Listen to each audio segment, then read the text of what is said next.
Assalamualaikum warahmatullahi wabarakatuh. Halo semuanya, saya Paulita Selberki, NIM 22070161661. Kali ini kita akan bersama-sama membahas tentang model proses dan juga dimensi psikologi komunitas. Nah, sebelumnya, menurut Lubis tahun 2024, psikologi komunitas itu berperan penting dalam membangun kesejahteraan bersama dalam masyarakat. Karena memang di dalam masyarakat itu pasti terbentuk sebuah komunitas, sehingga komunitas itu membangun kesejahteraan bersama. Berkaitan dengan pemahaman dan meningkatkan kesejahteraan individu dan komunitas, maka diperlukan model psikologi komunitas. Nah, psikologi komunitas sendiri menggunakan dua titik tolak dalam menganalisis kedudukan individu dalam komunitasnya. Yang pertama, dua titik tolaknya yaitu individu sebagai agen atau sebagai subjek dalam kehidupan komunitasnya. Jadi meskipun dalam komunitas, individu itu tetap bisa sebagai subjek. Dia bisa mengurus dirinya sendiri, dia bisa memutuskan dirinya sendiri. Contoh nih, ada individu yang pandai. Dia bisa menentukan dia ingin kuliah di mana, dia ingin menjadi seperti apa, meskipun dia hidup dalam komunitas. Tapi tidak dipungkiri ya teman-teman, bahwasannya individu sebagai subjek ini tetap harus didukung oleh lingkungan sekitarnya. Yang kedua, individu dipandang sebagai objek dari kehidupan komunitas. Jadi, komunitas itu seiring waktu pasti akan berubah. Dan individu sebagai objek, mau tidak mau dia juga akan ikut berubah. Contohnya di masa sekarang ini, semuanya ini kan serba digital. Semuanya bisa serba online. Contohnya, jadi dulu yang pedagang itu di pasar, sekarang mau tidak mau, mereka juga harus berlatih untuk memanajemen melalui online. Jadi seperti ada Shopee, ada Tokopedia, seperti itu. Lalu, dalam masalah-masalah komunitas, psikologi komunitas menerapkan model. Nah, ada 4 model. Yang pertama model kesehatan mental. Ini beranggapan dari model ini bahwasannya mencegah terjadinya gangguan itu lebih baik daripada mengobati.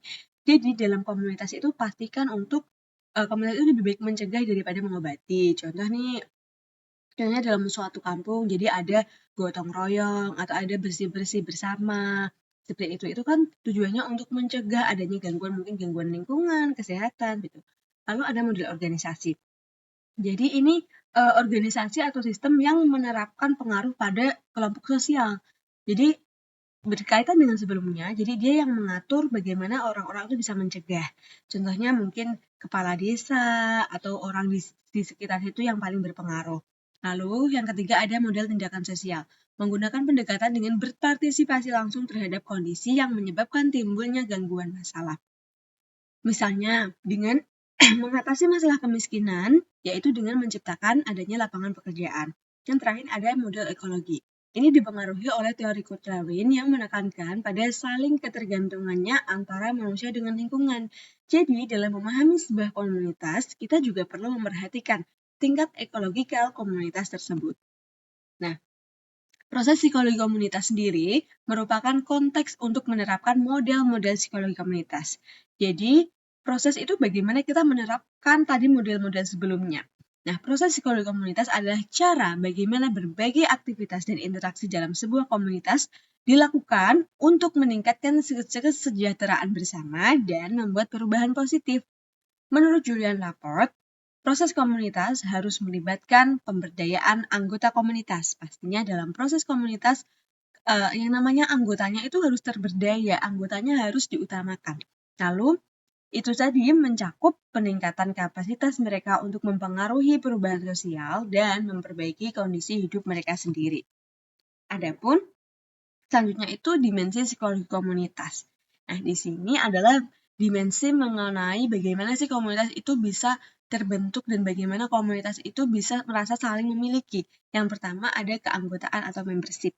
Ini pastinya ya, karena dengan adanya keanggotaan ini tercetak jelas mana sih yang masuk anggota komunitas ini, mana yang tidak.